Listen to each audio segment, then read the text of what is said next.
Welcome to गेजन success point. आज हम करने जा रहे हैं 11th अकाउंटेंसी का चैप्टर 6 जिसका नाम है अकाउंटिंग इक्वेशन। इस चैप्टर का आज हमारा 3rd लेक्चर है। फर्स्ट लेक्चर के अंदर हमने मीनिंग किया था और आज 2nd लेक्चर के अंदर effect of transaction on accounting equation. इसमें 3 लेक्चर लग जाएंगे। फर्स्ट सेकंड में हमने कर लिया है जिसमें केवल एक ही इलिस्ट्रेशन कर पाए। आज हमारा इसका 2nd लेक्चर है। इस पॉइंट का आज हमारा 2nd लेक्चर है। तो स्टूडेंट आज हम करेंगे इसके अंदर कुछ इलिस्ट्रेशन करेंगे। उससे पहले कि आप मेरे चैनल को सब्सक्राइब कर दें, तो ये 2nd हमने जो इलिस्ट्रेशन है ये 2nd लेक्चर में कर लिया है। किसी कारणवश वीडियो बंद करना पड़ गया तो मैं अब 3rd स्टार्ट कर रही हूँ। इसमें हम कर रहे हैं 3rd क्वेश्चन। आज हमारा ये 3rd लेक्चर है। तो स्टूडेंट देखो इलिस्ट्रेशन नंबर 3 DK गोयल की बुक में से है ये। Prepare accounting equation from the followings. Started business with cash 1 lakh रुपए, परचेज गुड्स फॉर कैश 20,000 और ऑन क्रेडिट 30,000। तो इस पॉइंट को समझ लो स्टूडेंट। आपने माल खरीदा है 20,000 का, तो खरीदा है आपने नगद में, ठीक है, और 30,000 का खरीदा है उधार में। अब आपको ये देखना है आपके पास टोटल गुड्स कितने के आए। गुड्स आपके पास आए 20 + 30, टोटल 50,000 के। और आपके पास से कैश कितना गया ये देखो। कैश कितना कम हुआ है क्योंकि इसमें से आपने कुछ उधार में कुछ नगद में खरीदा है, तो कैश कम हुआ है आपका 20,000 का। माइनस में ऐसे कर देंगे तो माइनस कहते हैं इसको। और ये जो 30,000 रुपये ये क्या बन गए। जब आप उधार में माल खरीदते हो, परचेज करते हो, तो आपके क्रेडिटर क्रिएट होते हैं और आपके क्रेडिटर जो है क्रिएट हो गए अब 30,000 रुपये की। तो इनको हम पहले 2 जो ट्रांजेक्शन है इसको हम करते हैं सॉल्यूशन के अंदर, ठीक है, समझ आ गया ये वाला। तो सॉल्यूशन में लेते हैं इलिस्ट्रेशन 3 का solution. Started business with cash, cash लगाया इसने। हमने ये कैश, स्टॉक, डेटर, क्रेडिटर, ये सबसे पहले हमने पूरे क्वेश्चन को स्टडी करके ये जो जो आइटम आने वो पहले ही लिख ली। हमारी इक्वेशन क्या है, assets equal to liability plus capital. Cash लगाया 1 लाख रुपए। हम बिजनेस में कोई भी चीज़ लगाते हैं वो क्या बन जाती है, बिजनेस की कैपिटल। इनमें कोई चेंज नहीं आया क्योंकि कुछ लगाया ही नहीं है, ना स्टॉक ना डेटर, क्रेडिटर होते ही नहीं, ना स्टार्टिंग में डेटर होते। सेकंड हमने क्या किया था, कैश में माल खरीदा था 20,000 का और क्रेडिट पे माल खरीदा था 30,000 का। टोटल माल हमने काउंट किया था तो कितने का आया है गोदाम में आपके माल, स्टॉक में 50,000 का। कैश कितना गया आपकी पॉकेट से 20,000 का। क्रेडिटर कितने क्रिएट हो गए आपके 30,000 के। अब देखते हैं क्या इफेक्ट पड़ा है हमारी इक्वेशन पे।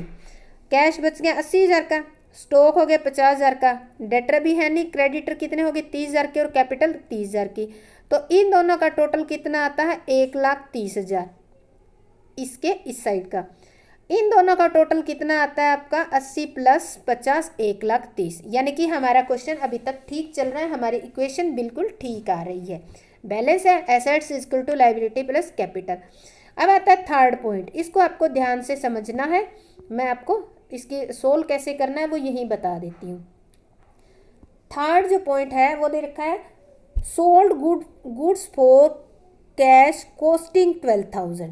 यहाँ ये नोट करना है आपको, कैश में बेचा है आपने, क्या किया है, सोल्ड, बेचा है, कैश में बेचा है 10,000 का माल, एंड ऑन क्रेडिट कॉस्टिंग 15,000। यानी कि ये कह रहा है माल आपने बेचे हैं, एक तो 10,000 रुपये लागत का माल बेचा आपने, ठीक है, ये तो बेचा आपने नगद में, और एक बेचा है आपने क्रेडिट में 15,000 माल का। और ये दोनों ही जो माल है वो किस पे बेचे, एट प्रॉफिट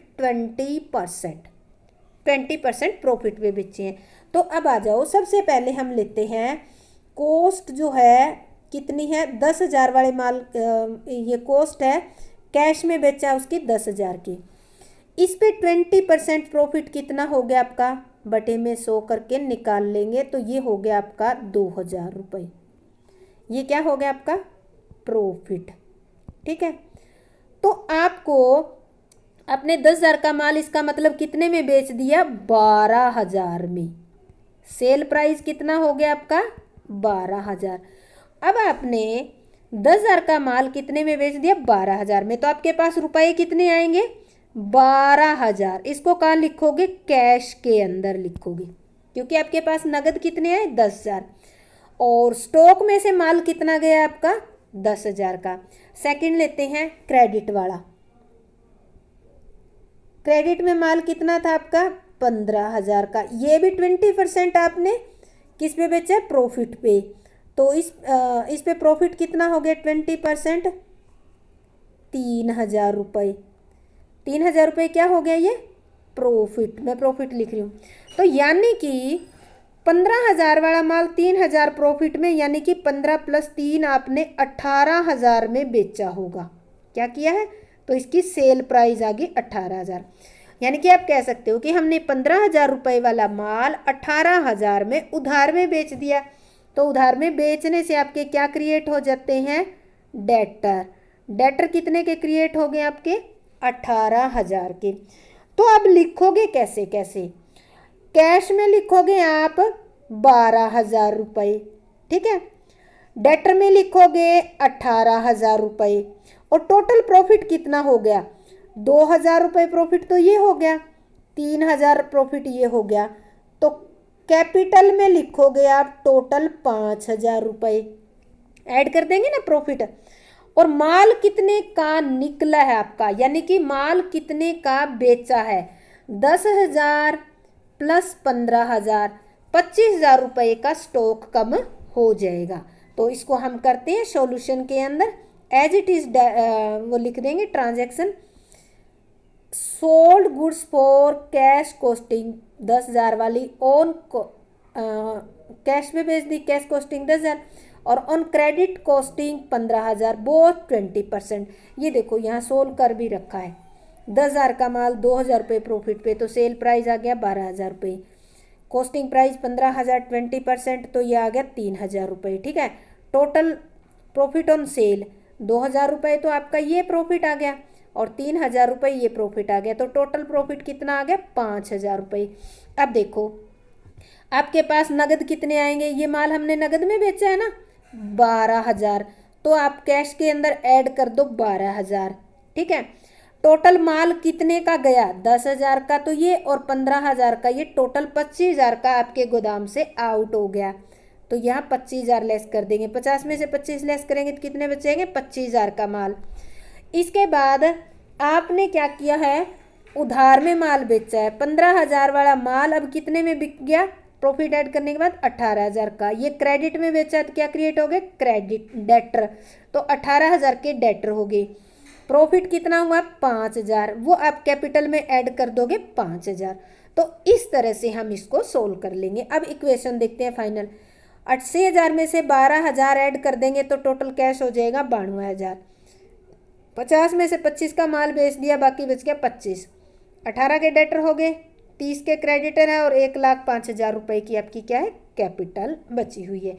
तो अगर इन दोनों का टोटल करते हैं और इधर इनका टोटल करते हैं तो ये दोनों का टोटल आपका इक्वल आता है, यानी कि इसका आता है 1,35,000 टोटल, और सेम इसका भी आता है 1,35,000 रुपये।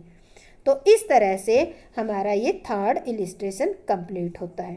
नेक्स्ट हम चलते हैं फोर्थ पे। फोर्थ हमारा दे रखा है, इसको ध्यान से पढ़ लेना।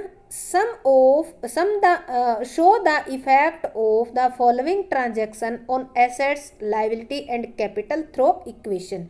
हमें बैलेंस शीट नहीं बनानी, केवल इक्वेशन के द्वारा ही इफेक्ट शो करना है। बिजनेस स्टार्टेड विद कैश 1,20,000 रुपये। इसको साथ के साथ कर लेते हैं, दो दो पॉइंट पढ़ के। रेंट रिसीव्ड 10,000 रुपये। तो बिजनेस स्टार्ट कर लिया और कैश स्टार्टिंग में, सॉरी, अकाउंटिंग इक्वेशन बना ली हमने। Assets equal to liability plus capital, ये बच्चों लिखना जरूरी है, ये हेडिंग। और ये हमने पूरा क्वेश्चन पढ़ने के बाद ये पता चलता है कि कौन कौन सी आइटम हमारी एसेट्स में और लायबिलिटी में आएगी। ये पहले पूरा क्वेश्चन 2 मिनट में रीड करके हम ये निकाल कर लिख लेंगे। Started business with cash 1,20,000, cash लगाया ना तो कैश में लिख दिए 1,20,000 और कैपिटल में 1,20,000। बाकी किसी में कोई आइटम नहीं है तो 0,0,0 लिख देंगे। सेकंड हमारी थी रेंट रिसीव 10,000, रेंट रिसीव्ड किया है तो आपको बताया था कोई रिवेन्यू मिलती है तो उसे कैपिटल इंक्रीज होती है, कैपिटल में ऐड कर देते हैं। दूसरा वो किस फॉर्म में मिल रही है उसी के अंदर ऐड कर देते हैं, तो कैश मिल रहा है तो कैश के अंदर ऐड कर दिया। अब हमारा इफेक्ट क्या है, कैश हो गया 1,30,000, एसेट्स में अभी शेयर ये और कुछ है नहीं, शेयर आया है इसके आएगा आगे, स्टॉक ये कुछ नहीं है, तो कैपिटल हमारी होगी 1,30,000। अगली तीसरी ट्रांजेक्शन पढ़ते हैं। सी दे रखा है इन्वेस्टेड इन शेयर और receive dividend. Invested in share का मतलब है आपके पास कितने 50 और 5,000 रुपये का। इन्वेस्टेड इन शेयर का मतलब है कि आपके बिजनेस के पास कुछ पैसा एक्स्ट्रा पड़ा होता है, ठीक है, आपके पास एक्स्ट्रा पैसा पड़ा है। आपने क्या किया, उस 50,000 रुपये के आपने किसी कंपनी के शेयर खरीद लिए, ठीक है। अगर आप शेयर खरीद लेते हो तो देखो खरीदने के लिए आपको पैसे लगाने पड़ेंगे और दूसरा एक सर्टिफिकेट आ जाएगा, वो शेयर आपके हो जाएंगे यानी उस कंपनी में हिस्सा हो जाएगा, तो वो आपकी क्या बन जाएगी, एसेट्स बन जाएगी। तो इससे कैश कम हो गया 50,000 रुपये और शेयर आपकी क्या बन जाएगी, एसेट्स। बाकी किसी पे कोई इफेक्ट नहीं आएगा। इसके बाद हमारा आ जाता है कैश बच जाता है 80,000 और शेयर 50,000 के और कैपिटल हमारी 1,30,000 की। अगला कह रहा है रिसीव डिविडेंड 5,000, जो हमने ऊपर 50,000 के शेयर खरीदे थे, 1 साल 2 साल के बाद कंपनी का जो प्रॉफिट आया, कंपनी जो भी प्रॉफिट होती है वो शेयर होल्डर में बांटती है, तो इस 50,000 रुपये के शेयर पे हमें 5,000 रुपये का प्रॉफिट मिला इस कंपनी से, तो ये क्या आपका रिवेन्यू है। रिवेन्यू मिलने से क्या हो जाता है, आपकी कैपिटल इंक्रीज हो जाती है, तो 5,000 रुपये कैपिटल में ऐड कर दिया। ये किस फॉर्म में मिला, नगद मिला है तो आपने यहाँ पर कैश में ऐड कर दिया। तो अब हमारा क्या इफेक्ट है, कैश 85,000, शेयर 50,000 रुपये और कैपिटल आपकी 1,35,000, बाकी सारे अभी तक अनचेंज्ड है। अगली ई और डी हम ई और एफ देखते हैं ट्रांजेक्शन। तो ई देखो क्या रखा है, purchase goods on credit from Ragini, Ragini से माल खरीदा है 35,000 का, ठीक है। Paid cash for household expenses, और घरेलू खर्चे के लिए 7,000 रुपये निकाले हैं या पेड किए हैं। तो अब हम करते हैं ई पार्ट। रागनी से आप उधार माल खरीदते हो या जब भी किसी से आप उधार माल खरीदते हो तो आपके क्या क्रिएट हो जाते हैं, क्रेडिटर, ठीक है, और माल आपका आ जाता है। तो परचेज गुड्स ऑन क्रेडिट, यहाँ रागनी नहीं लिखा हुआ तो ये रागनी से खरीदा है, तो कैश तो कुछ ना आया ना गया, शेयर पे भी कोई इफेक्ट नहीं आया, पर आपका गोदाम में स्टॉक में माल कितना आ गया 35,000 का, क्रेडिटर क्रिएट कितने हो गए 35,000, कैपिटल पे कोई इफेक्ट नहीं है। अब हमारी देखो effect, cash 85,000, share 50,000, stock 35,000, liability हमारी 35,000 और कैपिटल 1,35,000। इसके बाद आगे कहता है paid cash for personal use, personal use के लिए या पर्सनल घर के खर्चा का कोई भी आप भुगतान बिजनेस के अकाउंट में से करते हैं या बिजनेस में से पैसा लेकर करते हैं तो उससे ओनर की एक तो कैपिटल कम हो जाती है, दूसरा उसने किस फॉर्म में लिया है पैसा, यहाँ पेड कैश दे रहा है तो कैश कम हो जाएगा 7,000 रुपये। अब देखो कैश कितना बच गया 78,000, शेयर 50 के, स्टॉक 35 का, लाइबिलिटी 35 की और कैपिटल आपकी बच गई अब 1,28,000 रुपये। अगले देखते हैं ट्रांजैक्शन। इसके बाद अगली ट्रांजैक्शन हमारी आती है, यानी कि यहाँ तक हाउस होल्ड वाला कर लिया था, आगे कह रहा है sold goods for cash costing ₹10,000। अब ये कह रहा है 10,000 रुपये वाला माल 14 में बेच दिया, किस में बेचा, नगद में, तो आपके पास कितने रुपए आएंगे 14,000 आएंगे, और ये 4,000 का गैप है, ये क्या है आपका प्रॉफिट है। प्रॉफिट कितना हो गया 4,000 रुपये। माल कितने का गया है, आपने के गोदाम में से माल कितने का कम होएगा, जो कॉस्ट होती है वही माल कम होता है आपके गोदाम में से। और अगला कह रहा है रागनी, कैश पेड टू रागनी, रागनी को 35,000 रुपये भुगतान कर भुगतान कर दिए हैं। तो चलो हम इन दोनों का करते हैं सॉल्यूशन के अंदर। आगे कह रहे हैं सोल्ड, ये वाली इक्वेशन करेंगे हम जी। Sold goods for cash costing 10,000, sell किया है 14,000 में। तो नगद कितने रुपए आ जाएंगे? 14,000 रुपये आ जाएंगे आपके पास, 14,000। माल कितने का कम हो गया? 10,000 का। और प्रॉफिट कितना हो गया आपका? 4,000। जो भी प्रॉफिट होता है कैपिटल के अंदर ऐड कर देती है, इफेक्ट देती हैं। अब आपका कैश हो गया 92,000, शेयर 50,000, और स्टॉक अब कितने का बच गया? 35 का माल था, 10 का आपने बेच दिया तो 25,000 रुपये का। और क्रेडिटर अभी 35 है और कैपिटल होगी आपकी 1,32,000 रुपये। एच, ये कह रहे हैं कैश पेड टू रागनी। रागनी कौन थी आपकी? क्रेडिटर थी, खरीदा था ना माल उधार में, उसको पे करोगे तो नगद दोगे तो कैश कम हो जाएगा 35,000। और अब रागनी का हिसाब किताब चुकतू हो गया, तो रागनी जो एक क्रेडिटर थी वो क्रेडिटर हमारे माइनस कर देंगे, खत्म हो जाएंगे। अब देखो क्या इफेक्ट हुआ है। कैश बच गया रागनी को पे करने के बाद 57,000, शेयर है 50,000 के, स्टॉक 25,000 का, और डेटर भी 0 है, और क्रेडिटर क्या हो गए आपके? 0 हो गई हैं, क्योंकि 35 का भुगतान करना था जो हमने कर दिया। और कैपिटल अब आपकी कितनी है? 1,32 है। तो ये हमारा हो गया। अब लास्ट ट्रांजैक्शन जो है वो हम करती है। कैश डिपॉजिट इनटू बैंक 20,000 रुपये। कैश देखो, आपका कैश जो होता है वो आपके ऑफिस में होता है, ठीक है, और बैंक में जो होता है आपके अकाउंट में आपका ही पैसा यहाँ से निकल कर यहाँ चला जाता है। तो यहाँ से पैसा निकलेगा, जब जमा करवाओगे तो यहाँ से तो माइनस हो जाएगा, यहाँ ऐड हो जाएगा। और कई बार ड्रा कर लेते हैं बैंक से तो यहाँ माइनस हो जाता है और वो पैसा इधर ऐड हो जाता है, ठीक है। ये बात आपको ध्यान रखनी है। तो पैसे क्या किए? बैंक में जमा किए हैं। तो हम इसमें बैंक में जमा किए हैं, तो देखो डिपॉजिट इनटू बैंक 20,000 रुपये, नगद आपका कम हो गया 20,000, और कहाँ चले गए? आपका बैंक, ऊपर बैंक कॉलम है, आपको दिखा देती हूँ, ये देखो इसके ऊपर बैंक कॉलम, ये बैंक कॉलम, ठीक है।